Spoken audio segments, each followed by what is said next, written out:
Hello again, and welcome to ATLA Shrugged, the Avatar: The Last Airbender podcast. I'm AJ. I'm Kaylee. And we are talking about episode number 16, The Deserter. That's it. AJ, you ever been to a really bad rest stop? Not one that I feared for my life. I've never pulled over to a rest stop and seen wanted posters for myself, but that's where Aang and gang find themselves now, right? Yeah, no local information except there is the fire festival going on and no less than 3 wanted posters. One for Aang himself, the Avatar. The second for Prince Zuko, though masked as the Blue Spirit. And the third, some unknown man with a scar. It's so weird that we get that Easter egg right off the bat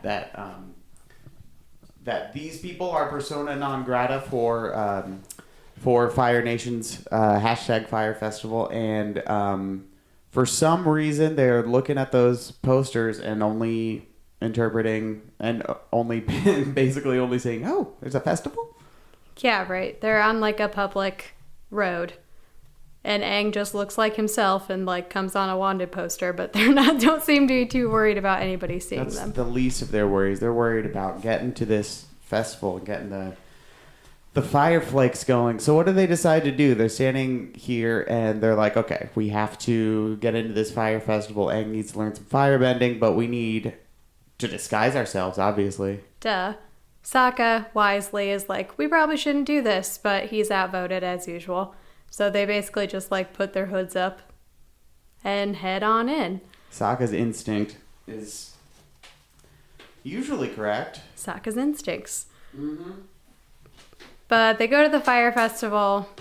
They see immediately that everybody is wearing masks. And what do you know? They can have them for free. So they put on some masks. He wasn't charging for those masks? No, they just walked up and he gave them to him. Oh, yeah. Wouldn't that be fun? Masks being free. Must have been paid for by the tourism board or something. Yeah, I would bet.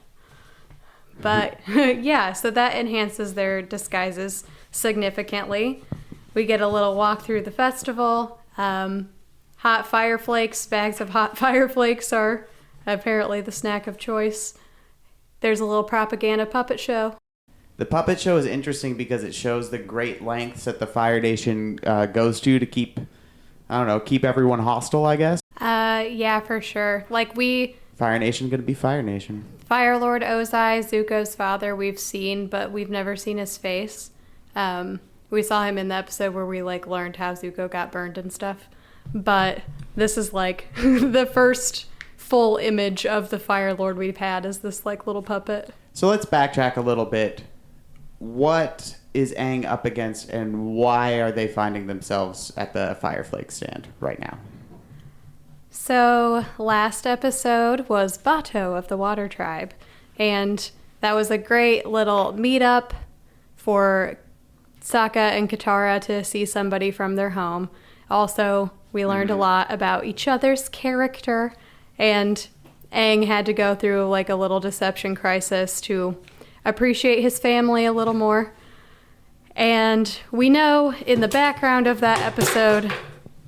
Whoops! We know in the background of that episode that it all started because the water tribes and their ships had some sort of confrontation with the Fire Nation. So, it seems that it would be unsafe for Aang, Sokka, and Katara to be traveling here, considering the Avatar is wanted and Sokka and Katara are water tribe people themselves.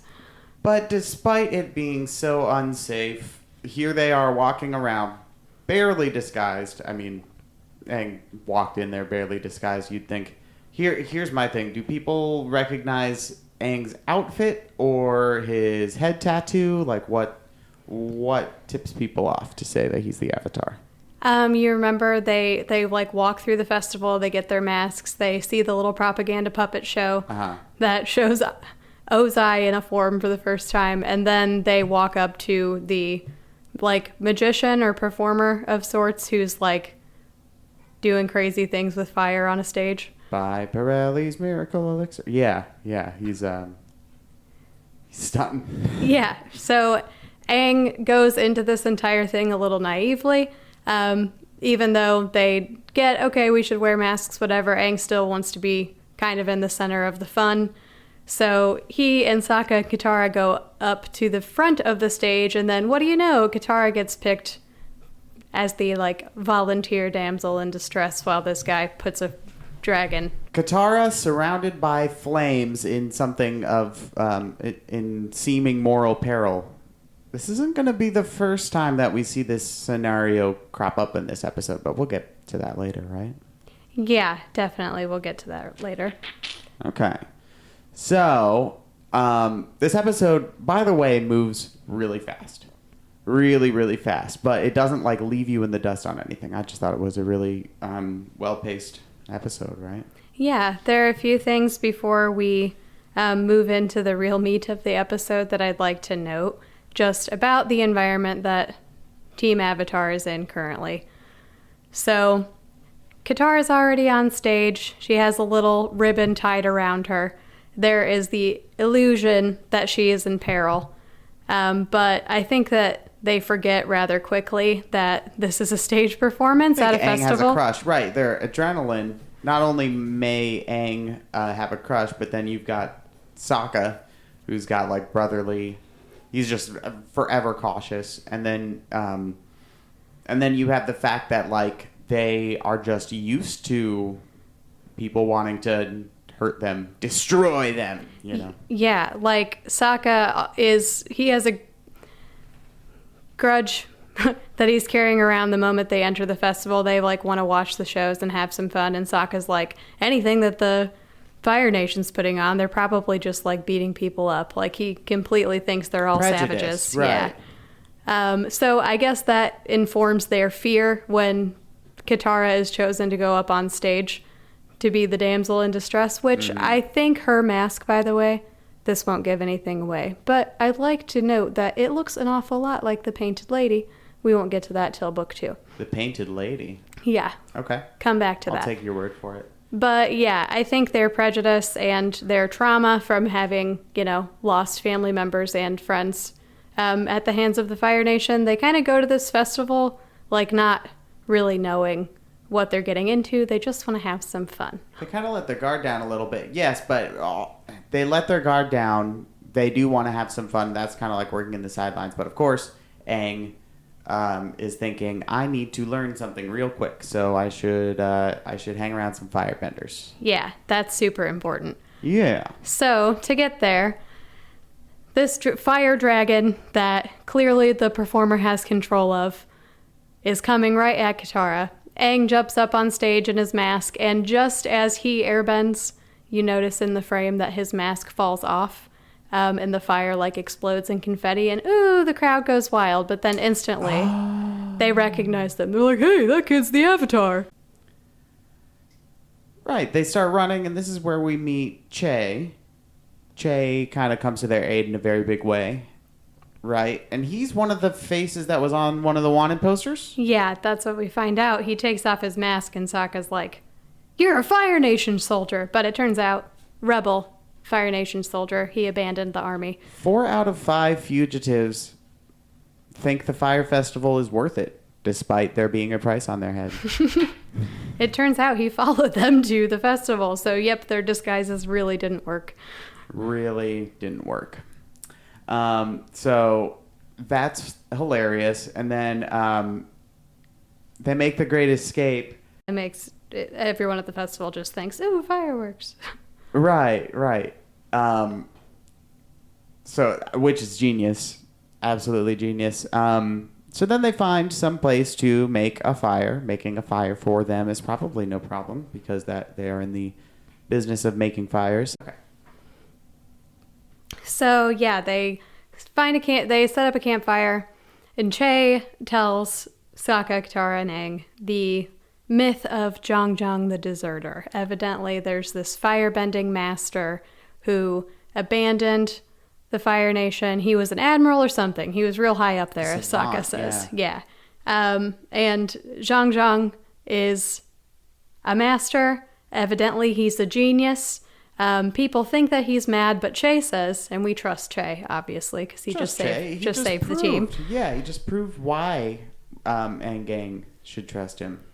And Che seems to understand, okay, he recognized Aang as the Avatar and knew this dude needs to learn firebending. Mm-hmm. So he thought, there's no one better than Zhang Zhang. Now I got to bring him to him. Which is good because they can't show their face at that fire festival anymore. All the fireworks blown up, it'd be awkward. Yeah.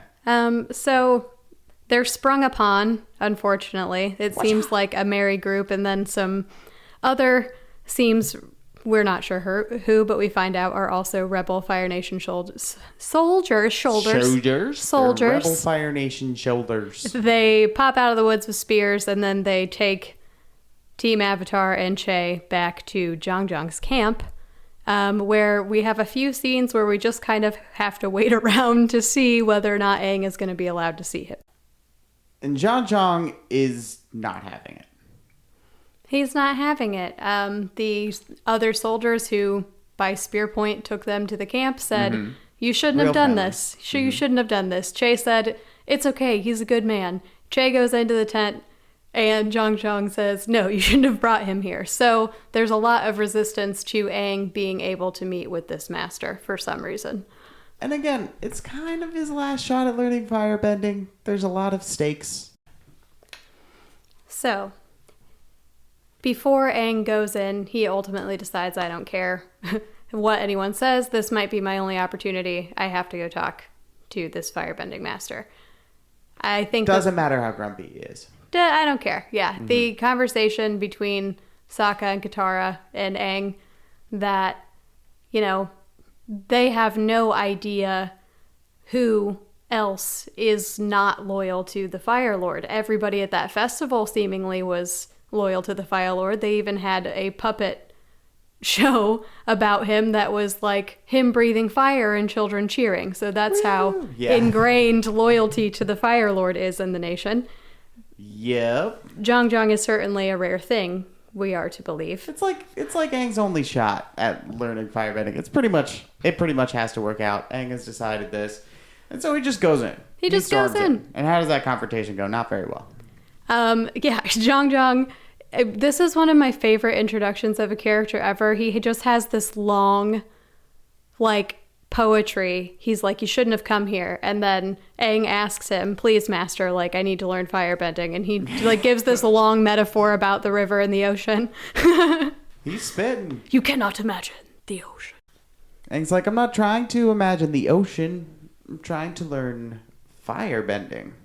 Exactly. What's this guy on? Here's another shout out to FC Yi's Kyoshi series. Another one? Another one. There's so many. So I've learned this, but there's an extreme insistence on Zhang Zhang's part, who we know is a master, that Aang is not ready to learn firebending. And he describes how water is smooth and earth is steady, and he gives them in a particular order, but fire is alive and it can destroy everything. So what I learned, go back to the very beginning of every episode with the theme song. It's water, earth, fire, air. That is the actual Avatar cycle. That's the order. That's the order that you should learn everything in.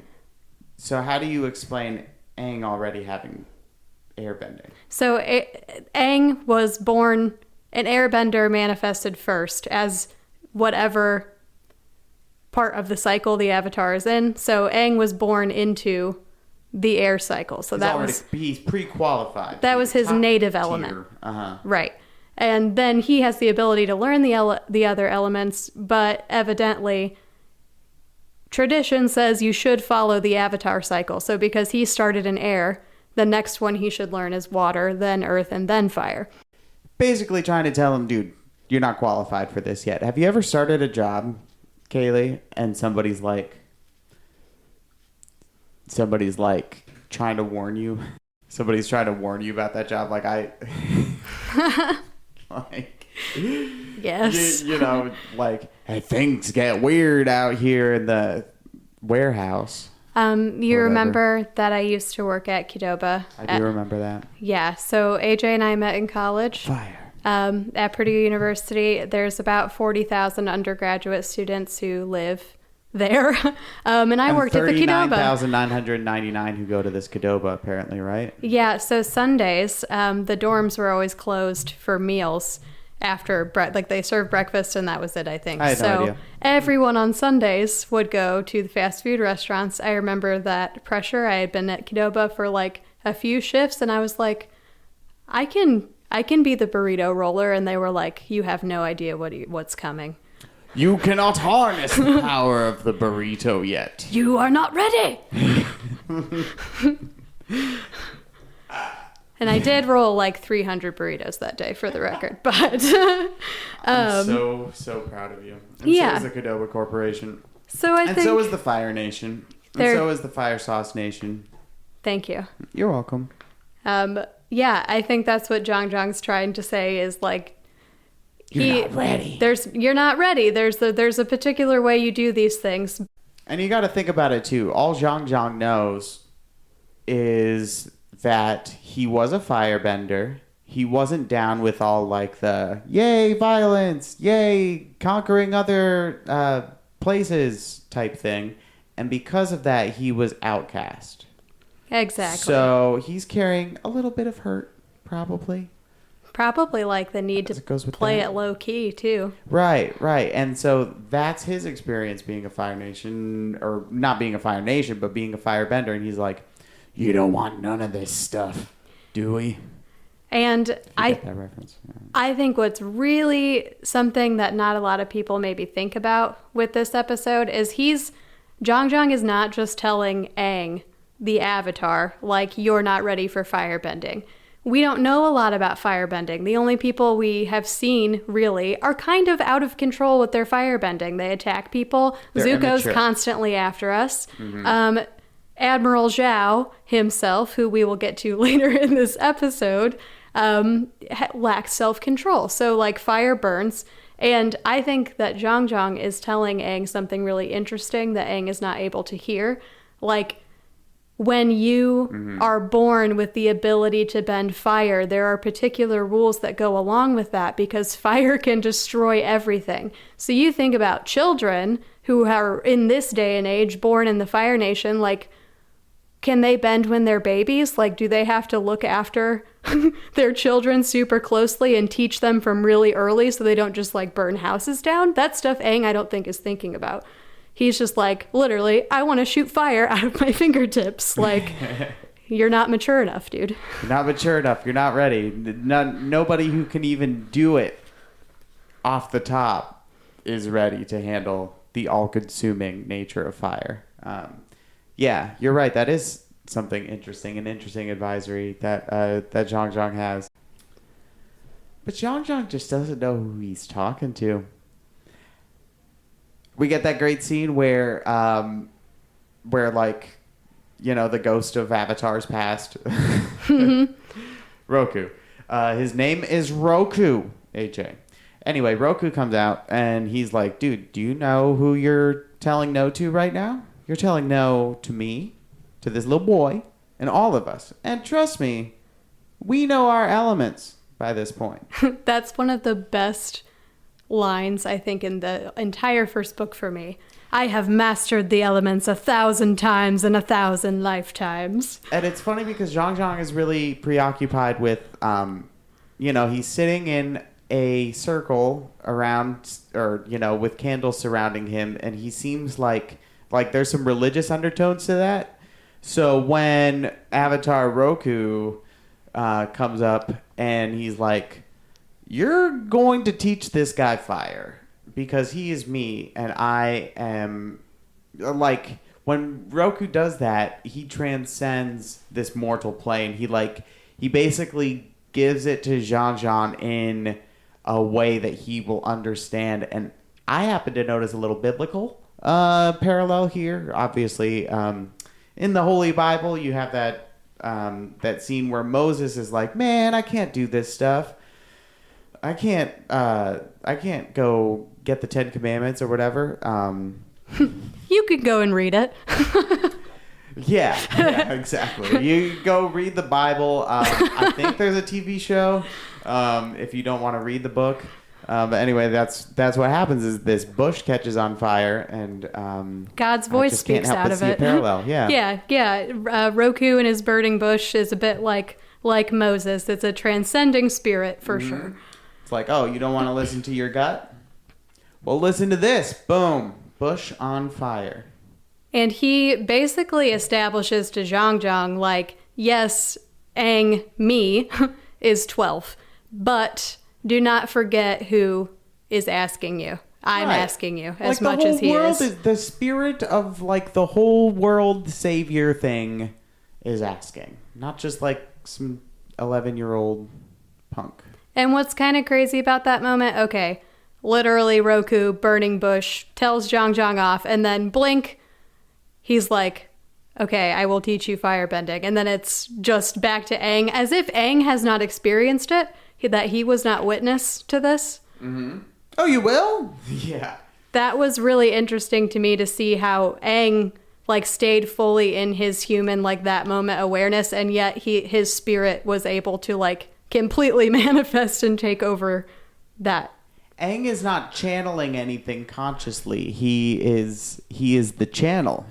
He is the channel. Ooh. Ooh. I feel like this episode is going to be a little longer than the past couple ones because just so much happens. The Roku cameo is awesome, mind-blowing, and then Zhang says, yep, I'm going to train this little guy.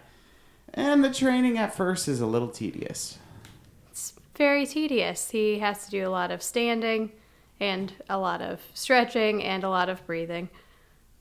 Yeah, which I guess has something to do with firebending. You see by the end. But at the time, it's just like, okay. I was wondering if Zhang was actually just messing with the Avatar, and not, like, actually training him. Yeah, and I think Aang probably felt like he's a powerful bender. Like, he probably felt like Roku. Zhang was treating him like a child. Like, have you seen me airbend? Have you seen me waterbend? I can handle it. But the basics drove Aang a little crazy. He knows how to squat and breathe and feel the sun. He wants to shoot fire out of his fingertips. And he says so, yeah. There's a disturbance. Zhang has just told Aang, we're going to practice with real fire today. And Aang is left with a leaf, a tiny little leaf that's like burning from the center of it towards the edges. And Zhang says, stay where you are, keep practicing. He's going to go check out whatever the disturbance is. Bad move. Well, good move, I guess. Well, that is Aang's self-control at play. He's told what he's supposed to do. What self-control? Keep the leaf from burning. And instead, as soon as Zhang leaves, he coaxes a flame. He declares, I made fire. But did he? I don't know if he made fire, but he can make fire grow. That's for sure. He can hold it. Uh-huh. Play with it. Can I say that it's actually kind of a trippy visual the first time you see the Avatar bending fire, because the connotation so far has been like, oh, firebender's bad, right? Yeah. So then you finally see him bend fire. You don't even see Zhang bend fire. You see the Avatar bend fire, and you're like, oh, it's like he got like a little forbidden knowledge, you know? Yeah, I think that's a really great observation. And that Katara immediately voices her concern, but it's all like, Aang, you're going to burn yourself, you're going to hurt yourself. So even though she has more reason than anyone to be afraid of firebenders, she trusts Aang, but is worried about him. Right, and her trust in Aang is proven a little premature. Yeah, because Aang went to a fire festival, and he's wanted all this time to just, like, shoot flames out of his hands. And so as soon as he has a flame in his hands... he's going to shoot it out of his hands. Yeah, he's going to shoot fire blasts and then wonder, how did that fantastic firebending performer do it? And he just... I think his airbender tendency, like, he truly doesn't know what he's doing. Air fuels fire, and he just, like, spins in a circle and, like, sends a whirlwind of fire out. And just like that firebender that was showing off at the festival, where Katara's in the middle of it and she's like afraid of getting singed. Now here, Avatar is like following that example a little too closely and singes Katara. Yeah. Ouchies. Ouchies. I really liked that foreshadowing though, like in the festival, like Katara got hurt, or hurt in air quotes, hurt. Right. Both times. That Aang comes to her rescue. Yeah. For sure. And this is the tone shift of the episode. We've been like tiptoeing. There's definitely some danger, but there's still the fun.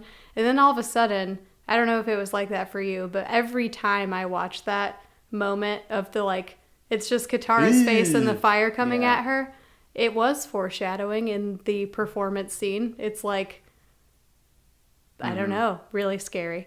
It gives you a sense of the scope of fire's destructive power. Like it makes what Zhang was saying earlier, which sounded a little crazy and a little like self-aggrandizing, right?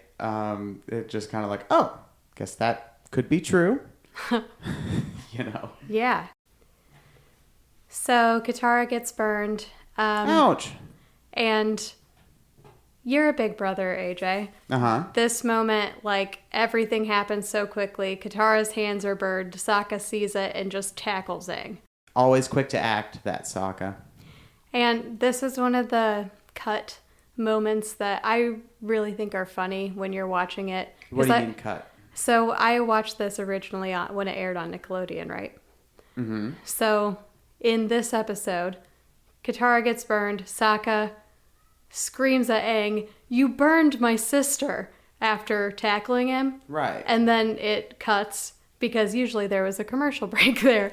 So you get two lines directly in a row. "You burned my sister," and then, "You burned my sister." Like, they They actually recorded two different versions of that. Right, one for before the commercial break and then one for after. Yeah. Okay. Yeah, so watching it without the commercials is like, yep, you just said that, bro. Yeah, but also I sort of drives down the seriousness of this. Like, Aang... He said it twice, right? He's in shock. Can you imagine the turmoil this poor kid's going through? Like, the only family he has in the world who were, like, their relationship was potentially just jeopardized the previous episode. Now, he has not just hurt Katara, but he has hurt Katara with firebending. Sokka is sort of losing patience. Yeah. So Katara runs away. Zhang comes back and tells them, disturbance actually is really bad. It's where... Bad. It's Zhao bad. We know that Zhao has appeared in this episode earlier, but like you said earlier, it moves really quickly. So we can focus on Zhao in the second half here. So Zhang returns and sees that something has happened. He looks at Aang very disappointed. And I think it's Sokka who tells them this is all your fault or something. And he says, I know. But I know, yeah. And he goes to meet Katara, right? Yeah, that's what... To me, this strikes very interesting. Like, he doesn't take time to tell Aang anything. He just, like, looks at him. And then the master, goes to make sure Katara is okay. Who, luckily, puts her hands in the water and discovers that she has healing abilities. Well, she's known, right? No, she had no idea until she just had burned hands and tried to put him in the water. She has this latent, like, completely miraculous ability with her, and she just... It takes her having to heal herself or get herself out of that jam in order to discover it. I think that's pretty beautiful. That was beautiful. They, like, glow light blue. Isn't that like the Atlantis blue? That cartoon Atlantis?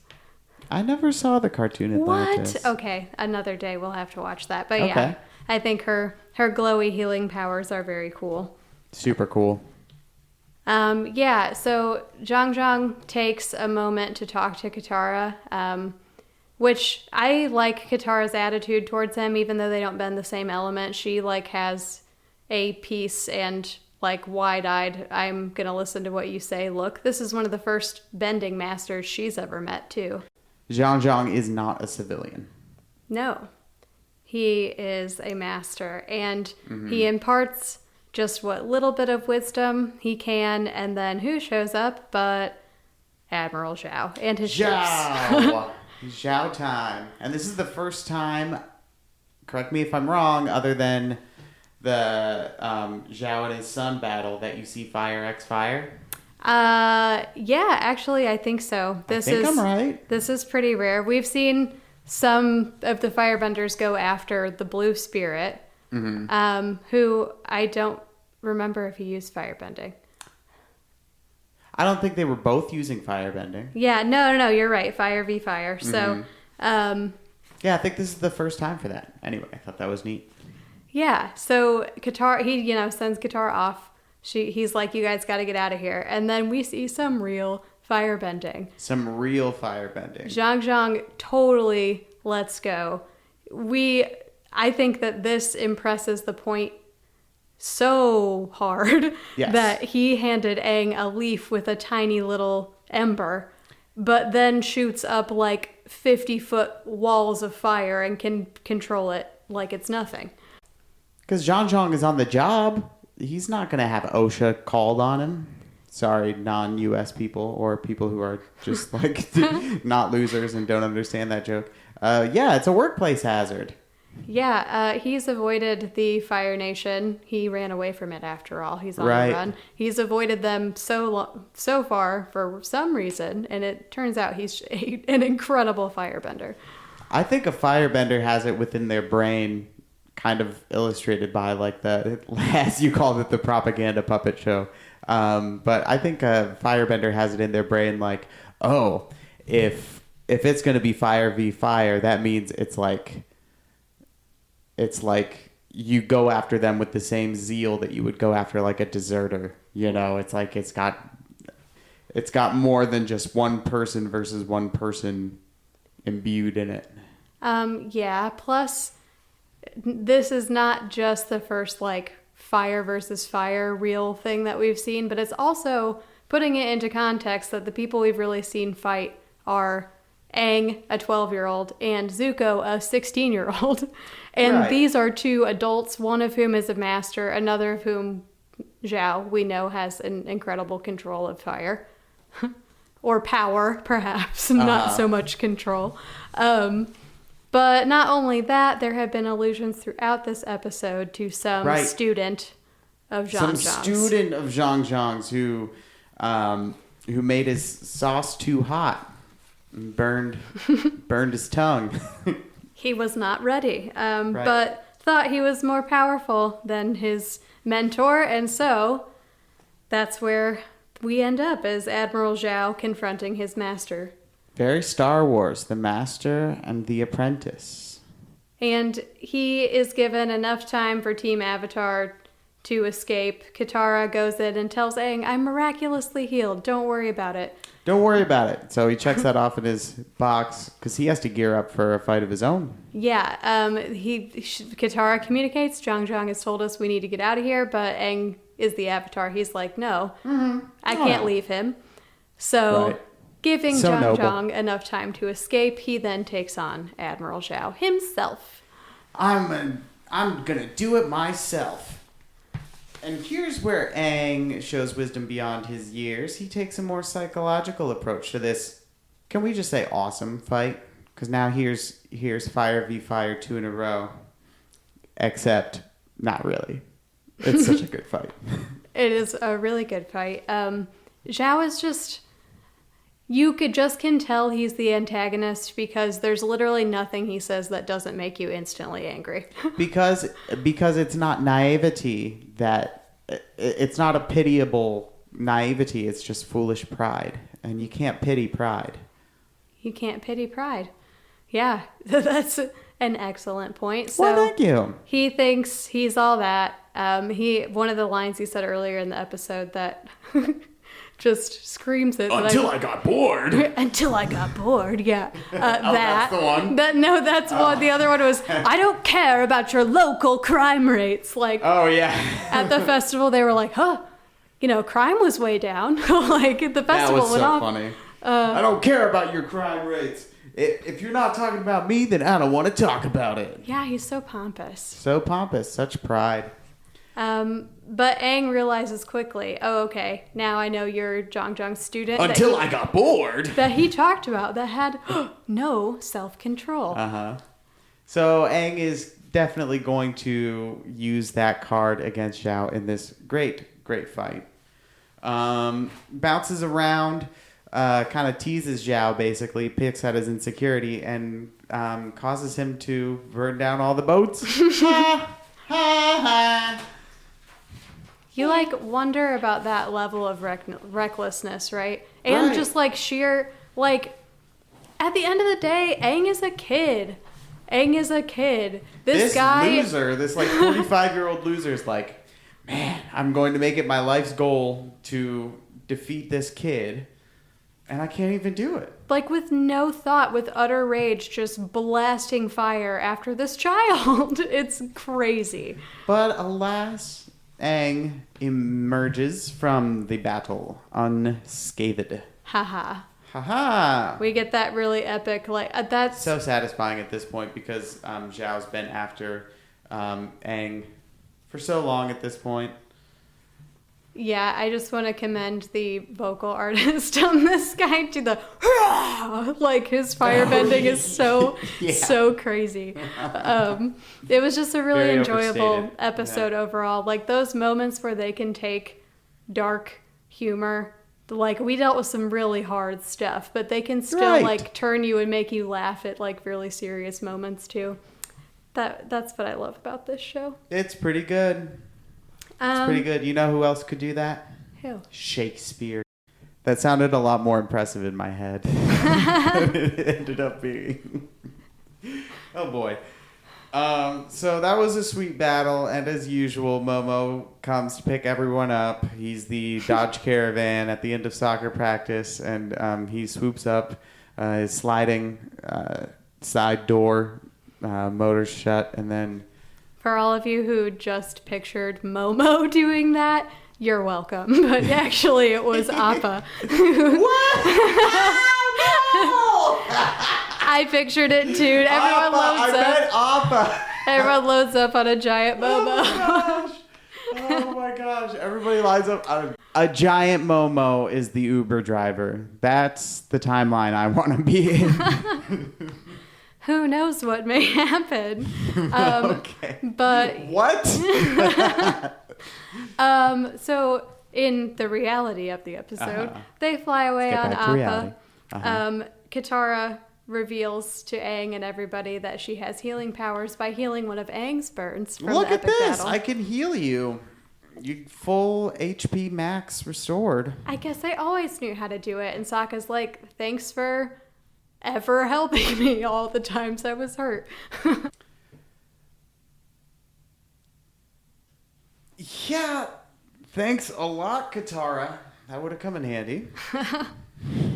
But I don't know. Things feel like they're getting a little bit back on track. I was just about to say that. They're flying off into the sunset. Yeah. And this time they've taken a little voyage, into the Fire Nation. We've learned, okay, maybe it's not the right time for Aang to be learning firebending. So they are back to their goal. We have 4 episodes left of Book 1 of Avatar: The Last Airbender. And the outlook right now is a little more optimistic than it had been, right? Because it felt kind of bleak, oh my gosh, with the ticking, the time bomb that is the Earth just looming over Aang's head. And now it seems he's closer. It seems he's closer. And it seems that we are going to, in fact, go on the Avatar cycle order, and they are back on their way to the North Pole to find a waterbending master. It seems well within Aang's character to just insist at this point, guys, you saw me. I know firebending. I know all the firebending. He doesn't do that. He still acknowledges that he has to learn firebending. Well, that's where we were stuck because he vowed after hurting Katara that he would never firebend ever again because he felt so bad. Oh, yeah. And then there was the miracle of Katara having healing powers. So we don't know. It turns out that they both ended up okay unscathed in that situation, but Aang probably still has some conflicting feelings to deal with. What will happen next? I guess we'll just have to find out, right? Next episode? Yep, we shall see. All right, bring it on. So I guess that spells the end of this episode. My name is AJ. My name is Kaylee. And you have been listening to, hath listened to, was just listening to, Ain't You Just the Type to Listen to, Atlas Shrugged, the Avatar The Last Airbender podcast. I'm AJ. I'm Kaylee. Did we already do that part? We already did that part. We already said our names and everything. I guess we should just go on and get. Oh, bye-bye now.